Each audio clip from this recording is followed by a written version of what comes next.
آج میں بات کروں گا اس شخص کے بارے میں جس نے 1980 میں ایک آواز بلند کی اور آہستہ آہستہ ممبر محراب پہ گرجتا ہوا وہ پورے پاکستان میں چھا گیا۔ نہ صرف پاکستان میں بلکہ پوری دنیا میں اس کی آواز بلند ہونے لگی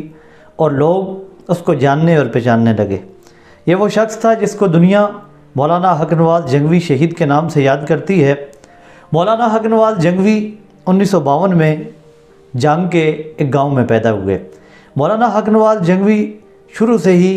جوش، جذبہ، ہمت اور استقامت رکھنے والے شخص تھے۔ علوم کبیر والا خانوال سے انہوں نے ابتدائی تعلیم حاصل کی۔ اس کے بعد مولانا نے مختلف طریقوں میں حصہ لیا، جیسے ایوب خان کے خلاف جو تحریک چلی تھی اس میں مولانا حق نواز جنگوی نے اپنا کردار ادا کیا اور ہر جگہوں میں چوکوں چوراہوں میں کھڑے ہو کر تقریریں کی اور اس جرم میں ان کو گرفتار کر لیا گیا۔ اس کے بعد مولانا حق نواز جنگوی نے ذوالفقار علی بھٹو کے خلاف تحریک جو چلی اس میں اپنا کردار ادا کیا اور مختلف جگہوں میں نوجوانوں کو تیار کیا،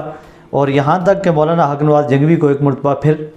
سلاخوں کے پیچھے جانا پڑا۔ مولانا حق نواز جنگوی 1980 کے دہائی میں ایک نعرہ بلند کرتے ہیں۔ اس وقت ہمارے پڑوسی ملک ایران میں ایک انقلاب آیا ہوا تھا، جس کے بعد پاکستان میں بھی فقہ جعفریہ کے انقلاب کی باتیں ہونے لگی تھی۔ مولانا حق نواز ان قوتوں کے خلاف اٹھ کھڑے ہوئے اور جگہ جگہ میں نعرے بلند کرنے لگے،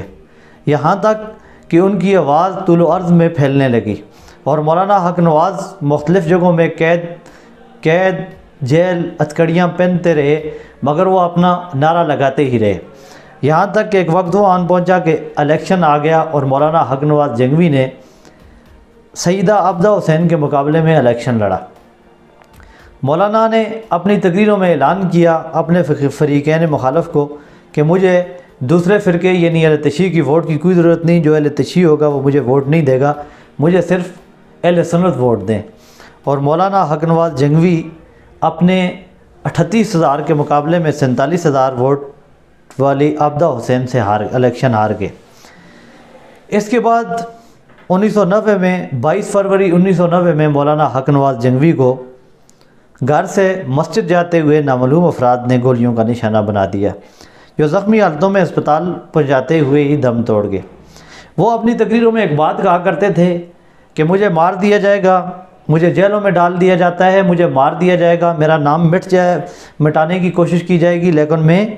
جب تک اصحاب پیغمبر کا دفاع کی بات کی جاتی رہے گی تو میرا نام ضرور لیا جاتا رہے گا، اور جو میں تحریک شروع کر چکا ہوں اور جو میں نے یہ تحریک چلا دی ہے اور یہ کبھی بھی نہیں رکے گی، اور یہ میں ایسی جماعت تیار کر کے جا رہا ہوں کہ جو اصحاب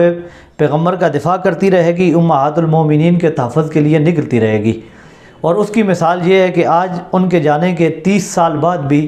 لوگ ان کی جماعت وہ اسی طریقے سے، ان کے نوجوان جو ہیں وہی نعرے بلند کر رہے ہیں، اسی طریقے سے تحفظ ناموس صحابہ کی باتیں کرتے چلے آ رہے ہیں۔ اور مولانا حق نواز جنگوی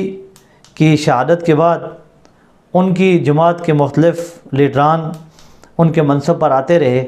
اور آج کل ان کی جماعت کے لیڈر جو ہیں مولانا محمد احمد لدھیانوی ہیں، اور ان کا یہ سلسلہ چلتا رواں دواں ہے۔ اور مولانا حق نواز جنگوی اپنی ہر تقریر کے اختتام پہ کہا کرتے تھے، فنا فی اللہ کی تہ میں بقا کا راز مضمر ہے، جسے مرنا نہیں آتا اسے جینا نہیں آتا۔